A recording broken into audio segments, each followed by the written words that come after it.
Hello everybody and welcome back to Season 2 of our Caen career mode here on FIFA 18. Now before you check out this episode, it is pretty much like imperative you check out the last one because you want to know what league we're in. You want to know where we're at because the last episode was a fight for survival, to avoid relegation. We had a pretty poor season and we were in a bit of a pickle at one point. So be sure to check out the last episode of season 1 before you come here. Obviously it goes without saying, to be honest. Anyway, let's get into season 2 then. And if you're still here and you don't know what happened, well, spoilers, it's going to be spoiled, but if you are still here, it's because you know we were able to secure safety last episode with 2 draws in the end against Nice and PSG, which were enough. Would have been enough anyway, to be honest, but we secured survival. We finished 17th, and this season we're really just looking to build on that. First of all, let's have a look at the objectives, because the objectives, we actually met most of them last season. I ended last season with a rating of 85, considering I nearly got relegated. That was surprising to me. The financial one, finished with a profit margin of 26.4 million. Unlikely to happen, to be honest. We're at 3 million at the moment, but hopefully. Maybe, I don't know how the prize money is in France, I can't remember, but hopefully that will help that, I don't know. As for domestic success, pretty much the same as last season. Finished mid-table in the league, reached around a 32 in the Coupe Nationale, both of which we failed last season, so hopefully, actually we might have done the Cup in the end, but we certainly failed the League one, so hopefully we'll do better on that. And the brand exposure is the same as last season. Keep a streak of at least 85% attendance in 5 consecutive home matches. No, actually it's easier. It was 50% of matches last season. And youth development finally. As you can see, we've actually done one, and this is a little hint towards the signings. We've made quite a few, but we did sign at least 2 players younger than 20 with potential greater than the average overall rating. I can't be asked to read all that. The next one is to sign 4 players in the youth academy to goalkeeper, defender, midfield and forward positions, which fairly easy enough, so that's the one medium objective covered. Anyway, that's 4 transfers. In terms of the squad, I can't remember how many. Actually, no, what am I doing? That's not what I wanted. We've made quite a few in the end. As you can see, we've still got players transfer listed. Leistner's on the transfer list now. I don't care if I keep him. I don't care if he goes. Is the sort of idea on that. He is still playing, and if he is still here, if I get a good offer for him though, he might go.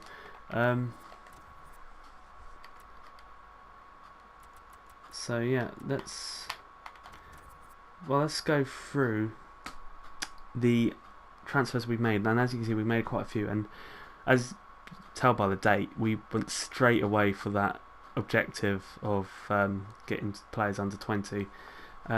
Some of the names you might recognise. Chelsea have a slight relevance to the players, as you can tell. First of all, though, we signed Sonny Layton from where was he from? I can't remember, but I'm not an expert in French football. 18-year-old goalkeeper. He'll be our backup goalkeeper for the season. We actually lost pretty much all our goalkeepers. Obviously, Vakutra left and retired, so he will be no more. But we got him for 650k, and I like to say, do get some good bargains on this career mode. On both career modes I've done actually on here. Do get some good bargains. 1,200k a week for a keeper. That's going to grow quite a lot, I should hope. Very decent, really. Ethan Ampadu. Now I saw him when he was only 15 in the flesh playing for Exeter, and ever since I've been like, yep, he's someone I'm buying on FIFA. Obviously he's at Chelsea. He moved from Exeter to Chelsea. 17 years of age and he's 65 overall, can play in defensive midfield as well as centre back. Again, 600k for someone worth nearly $1 million. Pretty decent deal. Obviously the wages are quite a bit more because they're Premier League players. Same with George McEachran here. He's only 63 overall, but he's earning 11.5 grand. But again, pretty much half his value we got him for, and he's 17 as well, so he'll grow a lot. And the final youngster we got in this, as you can see on the first day of the transfer window, was Juan Torres. I hope it's Juan. Is he American? Oh, he's American, maybe. Okay. Interesting. 600k, so we didn't get as much off for him, but never mind. can't always get it your own way. Only 2.3k a week though. Again, 19, he should grow. He was 18 when I signed him, I think. Our first, more experienced first team player was Carl Johan Johnson in goal. £5 million, again, pretty good price really, I think. And he'll be our new first choice keeper, replacing for Kuchar, obviously. Che Adams is here, and that'll because there were certain departures that you will see soon enough. So Che Adams joined. He was one quite considerably expensive transfer in the end, £10.1 million. And just to mention, as for budget, we got £10 million originally, so I've spent that. We sold people. As you can see, we've agreed to. What am I reading that for? I don't know. I'm losing the plot. But yeah, he's came in, and he'll be our new number 10. He'll be our new striker. I then realised we had a bit of a lack of depth, so I went for lack of depth at fullback, as you can notice by the next two. Musa Wage. Oh God, Wage. I don't know. It's got an apostrophe E, hasn't it, on the end, so it must be Wage. He joined for 800k. Again, can grow. He's only 19. Vasil Kravets, I actually remember where he came from. He came from CD Lugo in Spain. £1 million for him. 20 years old. 67 overall. Our final two transfers: Ainsley Maitland-Niles, again lacked a bit of depth, and he can literally play anywhere. It says right midfield, centre midfield, and left back, but he could easily play left midfield as well. Probably can play right back. Depending on how tall he is, can probably play centre back. And I think he used to play in like number 10 the role as well. If you see him on Football Manager, he's literally every position is got a colour on it at least. And the final transfer is very, very exciting. It's 16-year-old free agent Carlos Gomez, 16 years old. He might grow, he might not. It's a punt in it. And anyway, we'll then go on to. Can I see it on transfer history? I'm not sure. My club, yes, we can. Oh, I should have just used this, shouldn't I? Let's be honest. Why am I such a tit? Jesus. As you can see, Santini has left. He's gone to Lille for £8 million. It's a shame, I suppose. I liked Santini, but he just got no game time last season because of that injury. And £8 million isn't a bad price, and I think Che Adams will be a better striker, not just for this season, but for the foreseeable future. Samba, who was our backup keeper, went on loan. Gilbert, now, if you saw the last episode, you know I was getting slightly infuriated by him. He went for 13 million in the end, and 13 million, I was going to always take that for him. I couldn't really use him, and there was a lot of players last season from the original team that I just didn't really get used to and use properly. Hence why I brought in a load of youngsters that I felt like I could utilise better, and 13 million for him was a brilliant price to get. So those are the main ones to leave, and that is what led me to have well over like 20 odd million in the end to spend. And as for the team, this is how the team it now looks, and as you see, the back four completely the same. It's still obviously Johnson's in goal now, but still Sessegnon at left back here, keep growing. Jaiku and Leisner remain, and Holgate at right back. Like I say, Leisner, he can stay. I don't care if he leaves. I don't really care. Santa Maria, I gave him the captain's armband because I feel like all his efforts last season in scoring goals, he deserves it. Fuchs, who gives no Fuchs whatsoever. Ha, funny. No. I've decided that he's probably going to be starting, and we're just going to keep it that way. I don't have the money for a centre midfielder. Maybe if Leisner goes, because I think I've got an abundance in centre backs, to be honest. So if Leisner goes, maybe then we'll get a central midfielder, but I'm happy with Fuchs for now. 20 years old, he's pretty decent. The three behind the striker, I actually lied, he is going to be our number 10. I completely forgot. Che Adams is going to be our number 10. Ben Woodburn's going to be on the left. Repas is going to be on the right, so two players to cut inside. Two players that are relatively good on their weak foot as well, which means they could go down the wing still. And Taylor Cross down the 18-year-old, I've decided he's going to be our main striker simply because young, he'll grow. And as for the bench, it's pretty similar in the sense that there are just more youngsters on it. Leighton, obviously, Baracal is still here. Wage is on the bench because he could play right back and left back, supposedly. Maitland-Niles, Josh McKerchman, the other one, George McKerchman, and Peters is still here as well. We couldn't get rid of Peters, could we? He's a bit of a meme now, and he's sort of acting as our striker substitution. What we'll do is Che Adams will go up top if we want to take Taylor Crossdale off. Simple as that. And as for the rest of the team, there are a few free agents that I just didn't sign myself simply because we ran out of players essentially. Stavitsky's still here. I want him to go out on loan realistically, and other than that we've got obviously Gomez 60. Oh Jesus. We got Gomez, the 16-year-old, and we got Ampadu as well. So that is pretty much our backup, and that's pretty much all the internal stuff. I think I need to go through. As for league fixtures, nothing of note particularly. We don't play PSG until December, so we've got at least a lot of time before we get our first proper beating. And today's game, so the first day of the season. This time I'm going to be sure to save the recording for this. If you're not hearing it, I wouldn't have. But we're playing Guingamp,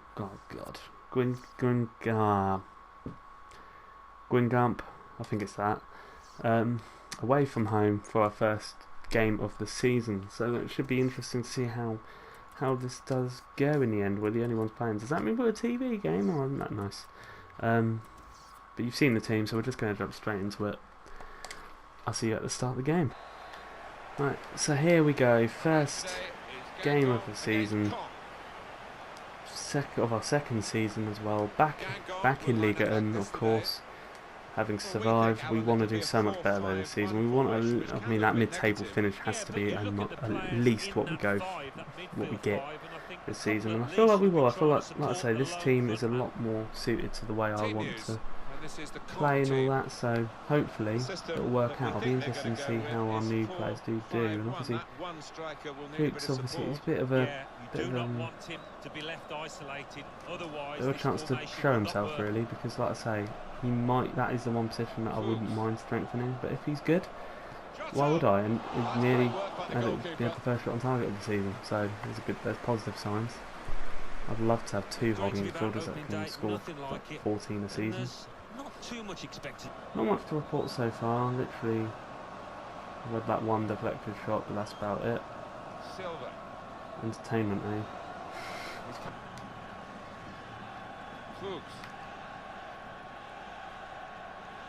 Oh, this is a nice little run. Nice little ball as well. Oh, it's just a bit wide. Nice little run there by Fuchs. I like using him. I really do like using him, Fuchs. Che Adams have a good chance there for his first goal. We have got a corner now. For once, can we actually benefit from a corner? Not yet. Fuchs. Okay, probably not at all. Have we still got? No, we've still got it. This is still. I'm going to say this is still part of the corner routine. So if it does go in, it's all part of the corner. That's good. Cross it. Santamir, good save. Santamir nearly bagging the first goal this season after the brilliant one he had last season. Damn. That guy danced trying to play a lot of ease, didn't he? Really getting at the opposition this far up the pitch now. Come on. We're starting to get a little bit of momentum. Okay, maybe not. Enough time. Not much to really speak about in that first half. Not a thriller. I think the people watching will have gone from being really happy about football coming back to being depressed already. So it's good sign. We've had more of the ball, we've had more of the opportunities, but it has been a tight game. It could quite easily go either way. I just want to check he's right footed. He feels like he's left footed, which isn't a good sign for him. But we'll keep it the same as it is. The first change I probably will think about making is putting Che Adams up front as the lone striker and bringing on one of the two cams. Obviously I've got Peters, but Peters can be quite infuriating. I've kept him on the bench out of sort of just pity. Really. I'm wondering if is Crossdale Taylor proper gone? know what we're taking off anyway. We were going to. The other thing we could do is we could put Woodburn in behind and bring on Maitland-Niles. There are actually a number of things we could do, but I think for now we'll just keep it. We'll try and keep it simple. We'll just take off. We'll just bring Peters on. Peters can try and reclaim his place. Prove me wrong, Peters. That would be lovely. This corner's going towards him. If he could get his first touch being a goal, he didn't actually touch it, so the dream is still on. Holgate's lost it, and we're now getting countered. It's great. I mean, they haven't got many options though, so hopefully this won't turn into anything. It looks like they're just going to go. Want to throw in. Can we set Che Adams away for the first time since we were... come on. Save. Save to get... God damn it. Why don't any of my players have weak foot? Have good weak foot? For God's sake. They actually do though, that's what I'm complaining about. They do have good weak foot. He's Repass, he's another one with a foot. We got a penalty. We got a penalty. Kamara going in on Repass. I'm not. First reaction to it in real life, I'd be like, that's not a penalty, but on FIFA it could be because of impact engine. Let's have a look. It looks like he wins the ball there, but never mind. Who's best at 73?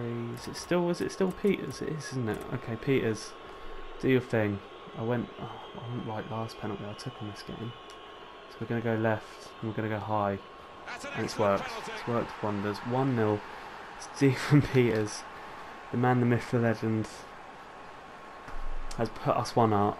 And to be honest, that goal came at a good time because we were starting to get a little bit on the ropes, shall we say. Well, on the ropes, it wasn't that bad, but they were starting to get chances. But we got the lead. Now we got something to hold on to. Hopefully we will hold on to it. We don't want an instant reaction though. It's always the worst period in real life and on the game when you just scored.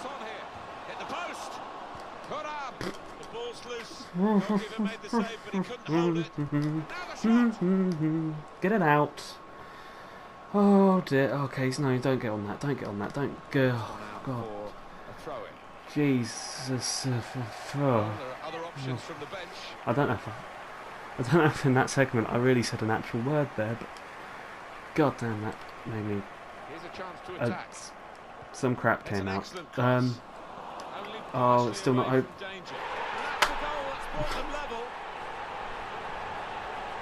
I thought it was over. But it wasn't over. Why would it be over? After that bombardment that we had in like a 5-second spell, they've gone and shit header away. Good finish, to be fair, and I've accidentally switched to the keeper, and there we have it. Instant reaction. 1-1, and our lead has barely lasted at all. I suppose we should probably look at final subs. What to do? Where can McCutcheon's left-footed? Okay.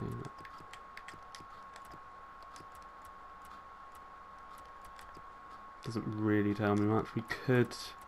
No, we couldn't. Woodburn's a bit knackered, so. Oh, I don't know.